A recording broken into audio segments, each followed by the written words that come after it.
Bueno, a continuación vamos a realizar una ponencia sobre lo que es registro civil. Los participantes somos Adames Luis, Díaz Jorge y Rivas Corina.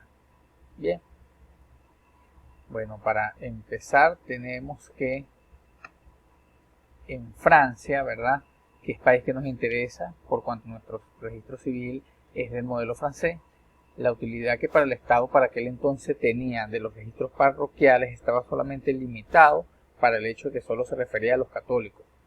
Los pastores protestantes, por su parte, ¿verdad?, acostumbraban a llevar registros análogos para sus fieles, pero los mecanismos nunca tuvieron lo suficiente probatoria que la ley reconocía a los registros católicos.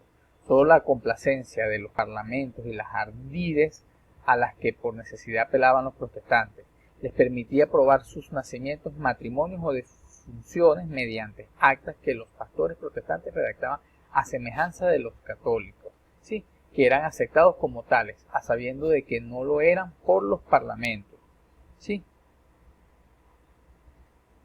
Ok, entonces tenemos que en Luis XVI en 1787, al devolver a los protestantes el libre ejercicio de su culto, ordenó que funcionarios reales llevaran los registros de sus nacimientos, matrimonios y defunciones, con lo cual aparecieron los primeros registros civiles. Una disposición programática de la Constitución del 91 estableció que los registros de nacimientos, matrimonios y defunciones de todos los habitantes serán llevados por funcionarios públicos.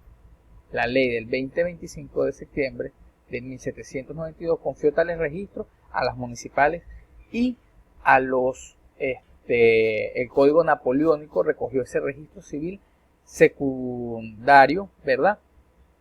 Pero la práctica no se hizo sino trasladar a las alcaldías los mismos registros parroquiales sin otra novedad útil que le de extenderlo a los no católicos, ¿verdad? Lamentablemente no llegaron a introducirse las reformas que exige el sistema eclesiástico para cumplir con las finalidades distintas que son propias de un registro estatal. ¿Sí? Tenemos que tener presente que el registro civil es una institución de carácter público que tiene por objeto hacer constar de una forma auténtica y a través de un sistema organizado los principales actos relacionados con el estado civil de las personas, que tiene origen en el seno familiar mediante la intervención de funcionarios del Estado con el objeto de que las actas y testimonios que se otorgan tengan valor probatorio dentro y fuera de un juicio. Sí, este instituto es relativamente moderno, data de la séptima década del siglo pasado en nuestro país, como sistema instituido por el Estado, y su origen es netamente católico, manifestándose a través de los registros parroquiales hasta que su secularización ocurre durante el presidente Antonio Guzmán Blanco, por decreto del 1 de enero de 1873. Es Efigenia Rivas, pertenezco al grupo número 5 y vengo a hablar acerca de la organización del registro civil, requisitos generales y específicos de las actas del registro civil. Según el artículo 30 de la Ley de Registro Civil, la organización, dirección, actualización, función, supervisión y formación del registro civil es competencia exclusiva del Consejo Nacional Electoral, por órganos de la Comisión de Registro Civil y Electoral y en conformidad con lo establecido en la Constitución de la República Bolivariana de Venezuela. Según el artículo 16 y 17 del Código Civil, dice que el Consejo Nacional Electoral, por órgano de la Comisión de Registro Civil y Electoral, desarrollará un sistema coordinado con los demás órganos del poder público. El CNE crea y administra un portal en Internet para garantizar el acceso a los datos cargados en el archivo digital y automatizado.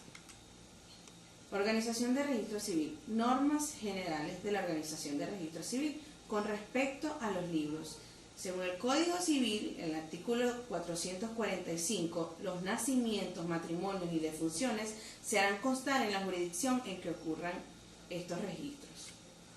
Okay. Entre las normas generales, según el artículo 447 del Código Civil, en los primeros 15 días del mes de diciembre de cada año, los consejos municipales entregarán a la primera autoridad civil de las parroquias o municipios comprendidos en el territorio de su jurisdicción los 2 ejemplares de cada uno de estos 3 libros. ¿Cómo están conformados o compuestos estos libros?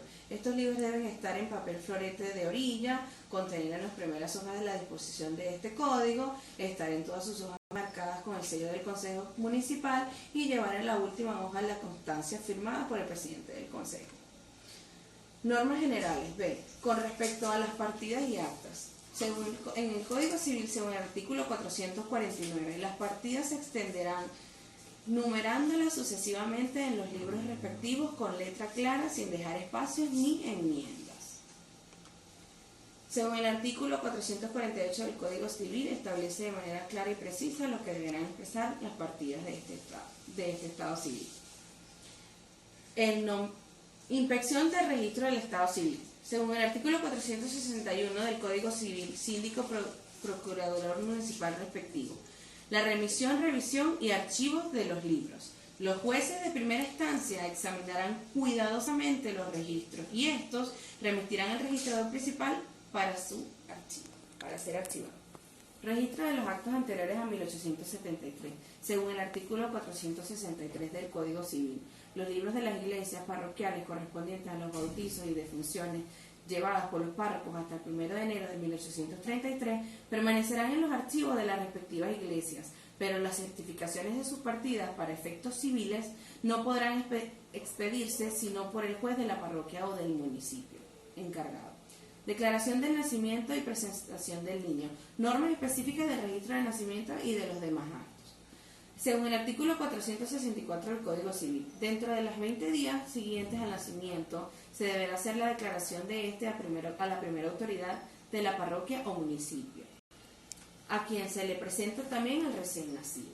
Según el artículo 19 de la LOPNA, cuando el nacimiento ocurre en un hospital, clínica, maternidad u otra institución pública de salud, la declaración del nacimiento se hará ante la máxima autoridad pública de la institución respectiva.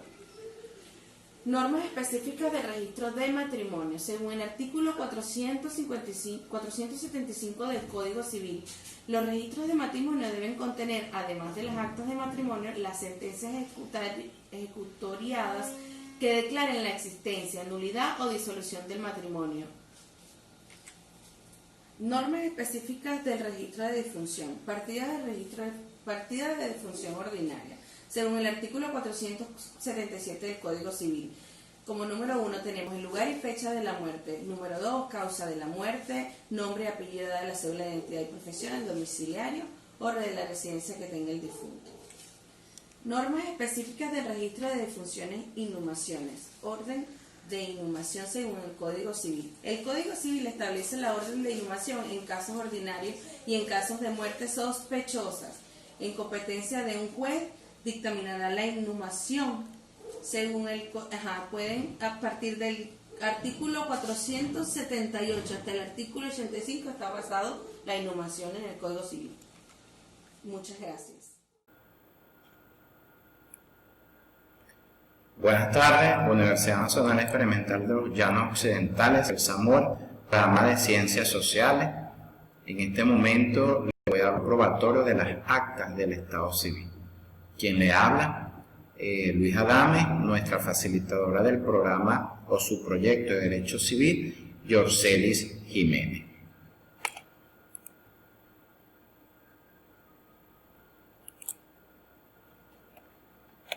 Valor probatorio de las actas del Estado Civil.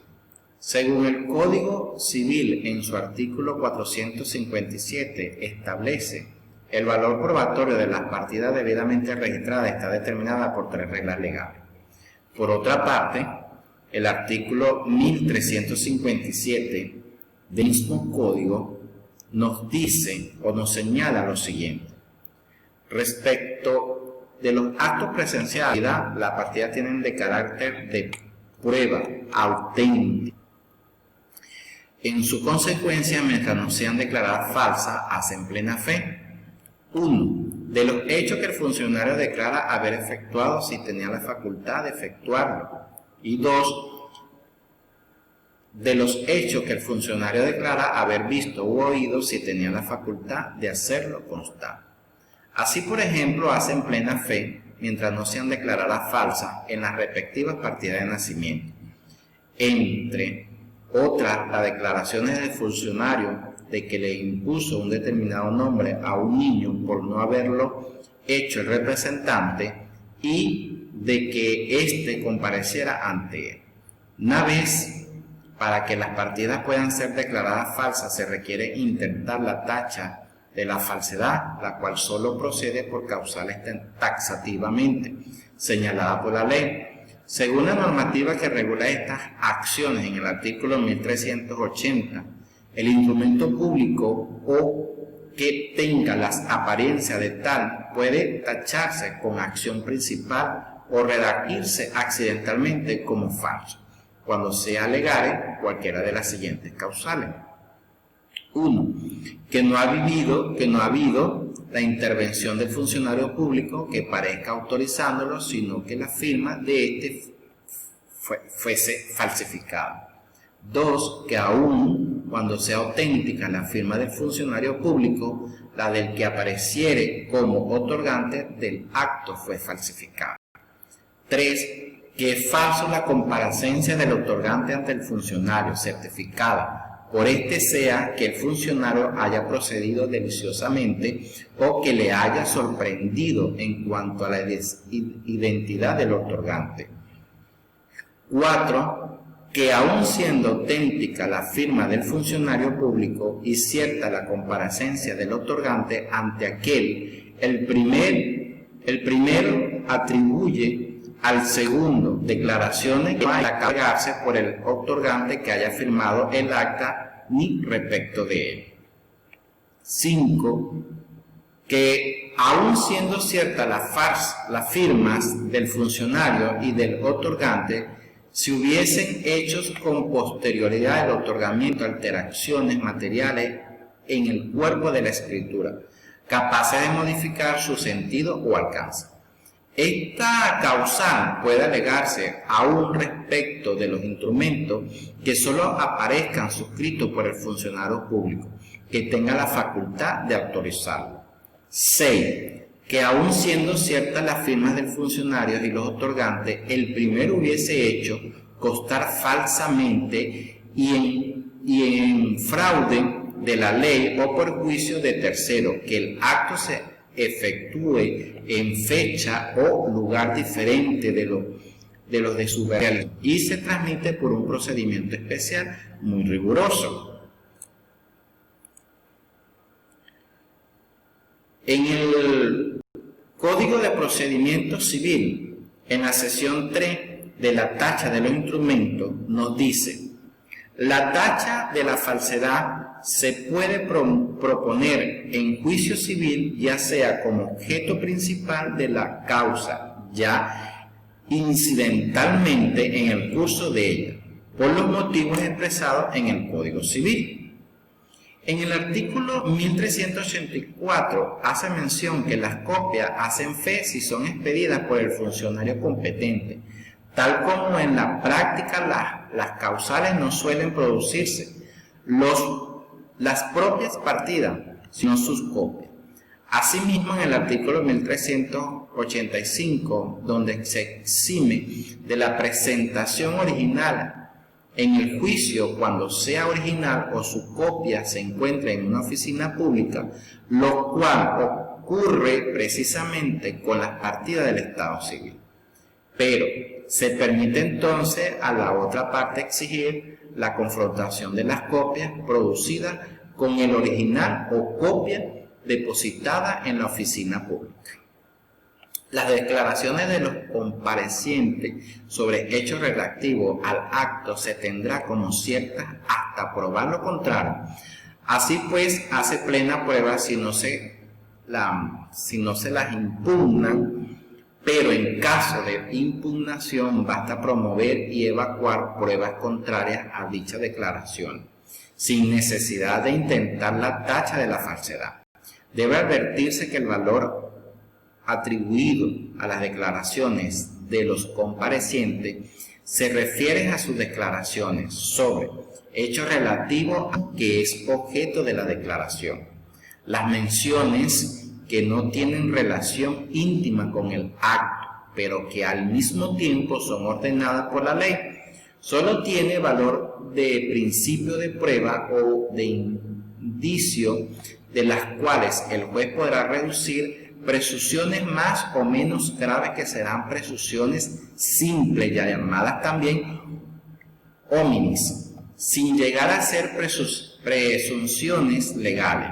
Tal sería el caso, por ejemplo, de las menciones referentes al nombre de los padres, de los contrayentes que figuren en la partida del matrimonio. Así, por ejemplo, mientras no se impugne la partida de nacimiento y se apruebe lo contrario, se tendrá como ciertas, entre otras, las declaraciones del representante acerca de la hora, de la fecha, lugar del nacimiento, de si el parto fuese de gemelos y del orden de nacimiento en caso de parto múltiple. Las indicaciones extrañas al acto no tendrán ningún valor salvo disposición especial. Estas reglas descritas en el artículo 451 constituye la sanción efectiva de las normas de que en ninguna partida se podrá insertar ni un indicar sino lo que la misma ley exige, y constituye una excepción al principio general de que las enunciaciones extrañas al acto hechas en un instrumento público pueden servir de principio de prueba, tal como lo señala el artículo 1361.